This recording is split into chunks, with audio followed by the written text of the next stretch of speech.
Our readings for today don't directly speak about creation care, but they do teach us two very important, I would say, essential lessons about what the Christian community should look like. They speak of not judging and about forgiveness. I think most of you would agree with me. These are essential characteristics of the life in discipleship. Now, what's interesting about putting these passages together is that the logic behind what they're saying is pretty much the same. Bear with me as we will have a quick look at both readings. First, the readings of Romans. The Church of Rome that Paul was writing to, it was made up of Jewish and Gentile believers side by side. The Jewish believers felt that it was important to hold on to the laws of their fathers, such as food laws and laws regarding the preservance of the Sabbath and other holy days. Now, the Gentiles had a different view. They thought they were bought free by Christ. Why should they adhere to laws of a people that is not their own?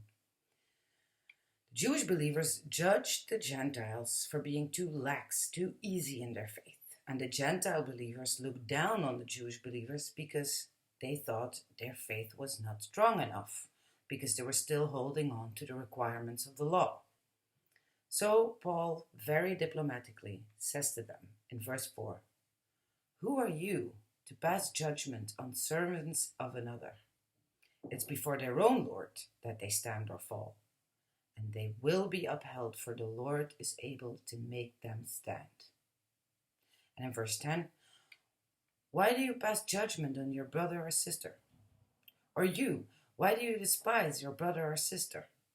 For we will all stand before the judgment seat of God." Paul reminds both groups that there is only one judge, one Lord over all. Even our lives are not our own. They're Christ's, Christ who has conquered death to give us life.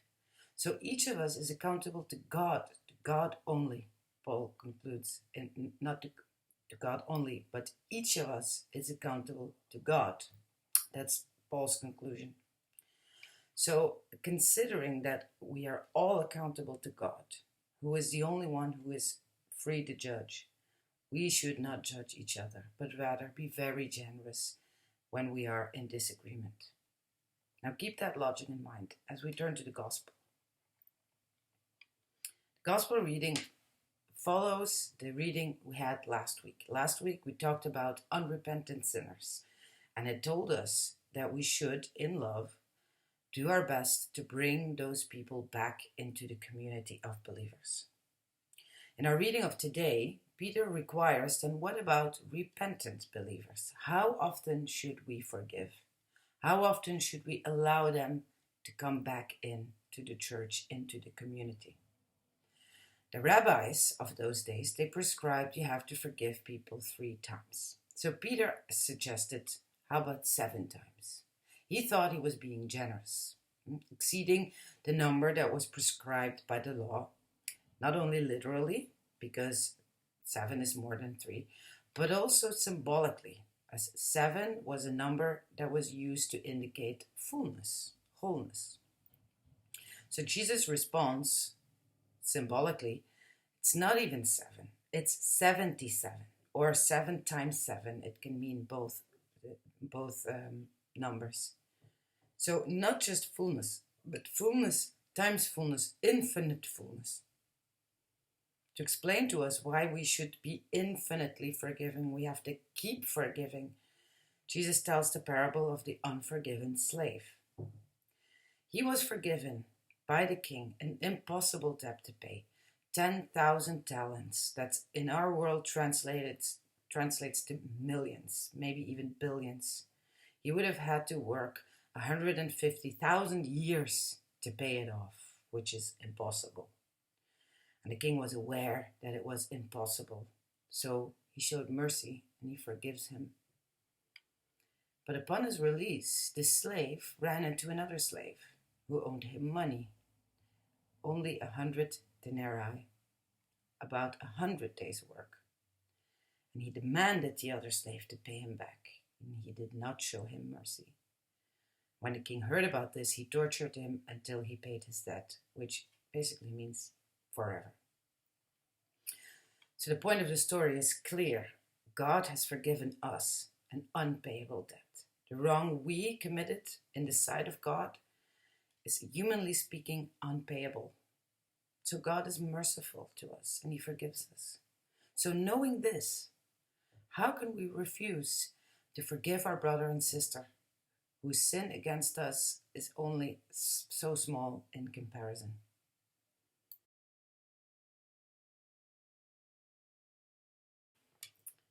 So how do these readings relate or compare?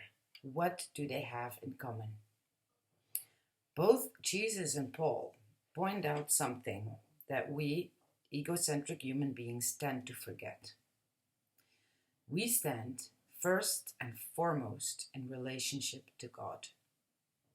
The God who was in the beginning comes first, and we should see and live our lives in relationship to him first and to who he is.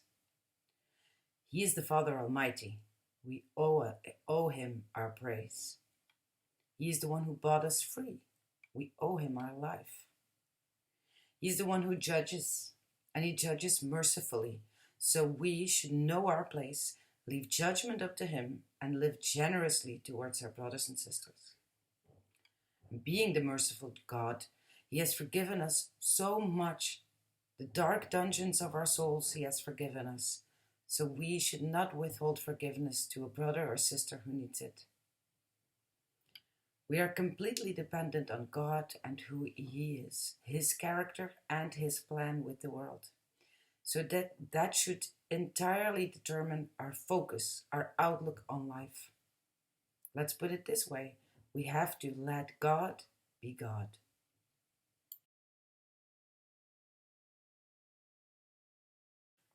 Now allow me to step away from our readings for a moment and ask, how does this fit in with Creation Tide? The theme that was chosen for today is protecting the commons. What does that mean? Well, there's a theory in economics and philosophy and environmental science which is called the tragedy of the commons. It points to the tragedy that we, humans, have a tendency to take less care of shared public property than of something that we own ourselves. And it's easy to find examples of this theory. Those of you who work in an office, for example, you will have noticed that the office refrigerator is usually not kept as clean as the one that you have in your home. Or think about littering. Can you imagine throwing empty trash cans or whatever kind of trash just behind the couch in your living room? Most people won't do that. Yet we have no problem doing it in the public area. Just throw our trash on the street. An example related to the current pandemic, hoarding toilet paper. If you rush to the store to buy all the toilet paper and leave nothing for the people to come after you, you are stepping into the tragedy of the commons. There are many examples of this kind of behavior. It's the kind of behavior where, if we have the guts to speak out, we would say, do you do that at home as well? The conclusion is we people have a tendency to take better care of what's ours, of our private property, than of that which is shared, which is common good. Now, it's not far-fetched to link this to the environmental crisis, of course. Many of the environmental issues that we're faced with are a matter of protecting the commons, the common good. For example, all kinds of overconsumption without regard for the shared property of resources, overfishing the oceans, the logging of rainforests or other forests, the overuse of energy sources. Another example, pollution of air and water, which all of humanity needs for their well-being. The production of waste, all the plastics that we buy and we throw them away without any regard of who's going to clean it up, where is it going to go?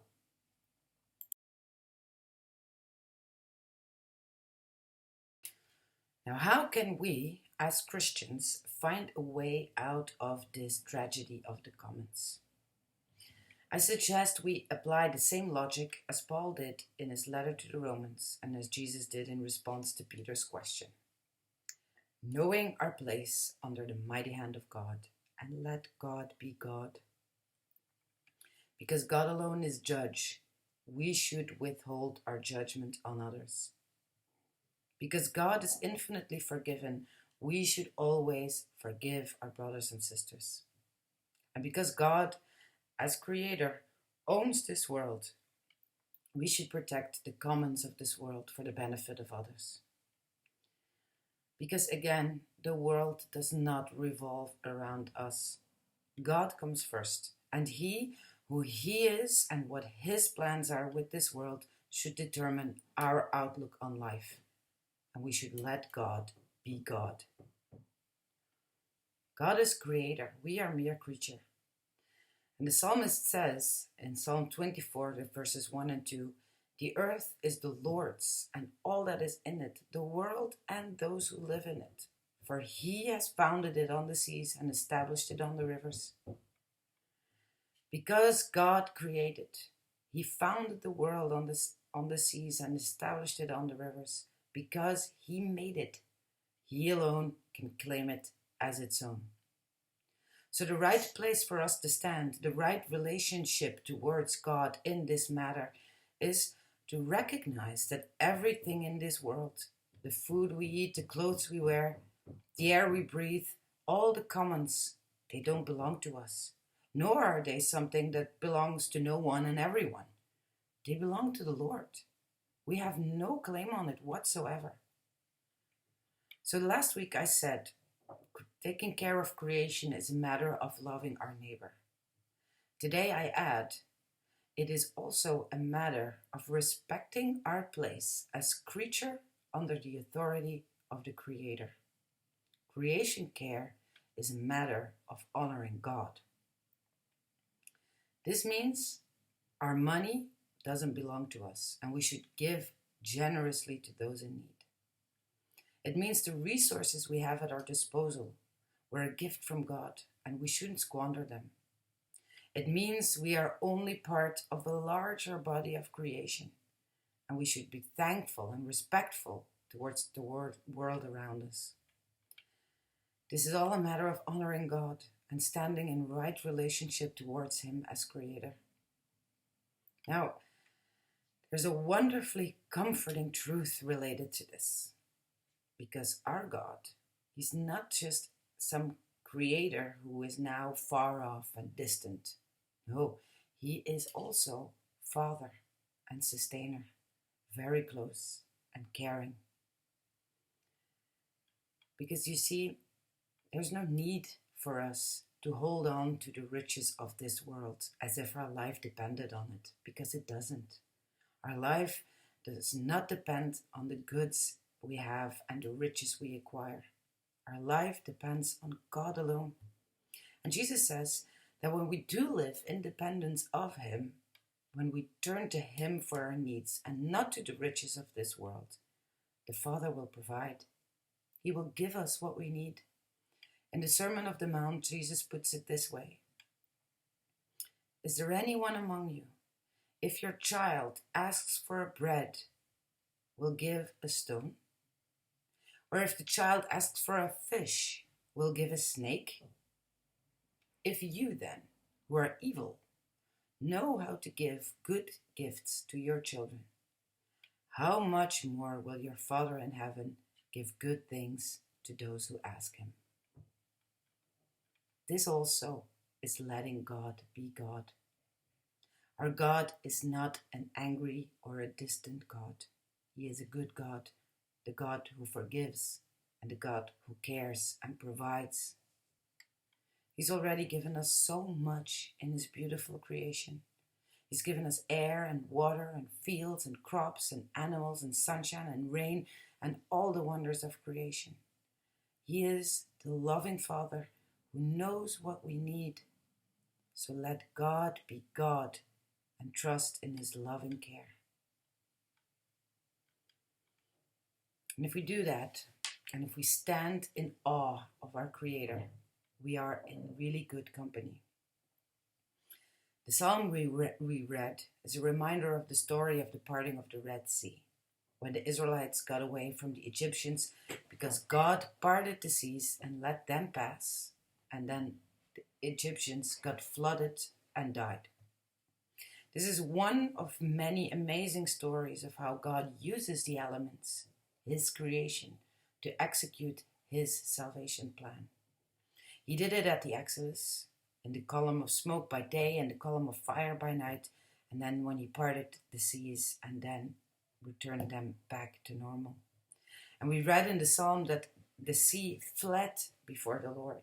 The Jordan turned back, the mountains and hills skipped, and all the earth trembles at the presence of the Lord. The Creator also overcame the laws of nature when God became man in order to live among us, when life became death as Jesus died for our sins, and when dead rose back to life as Jesus overcame death so that we might live forever. And here too, the earth trembled before the presence of the Lord as an earthquake announced Jesus' death, and the world became dark at noontime in His morning. So when we stand in awe of our Creator, we are in good company, next to the seas, the mountains, and the earth itself. St. Francis understood this really well, evidenced in the hymn that he wrote about all creatures praising their Creator. So before we turn to our Pray and Act video, join us for a moment of reflection on God, our Creator and Sustainer, while we listen to this wonderful hymn of praise.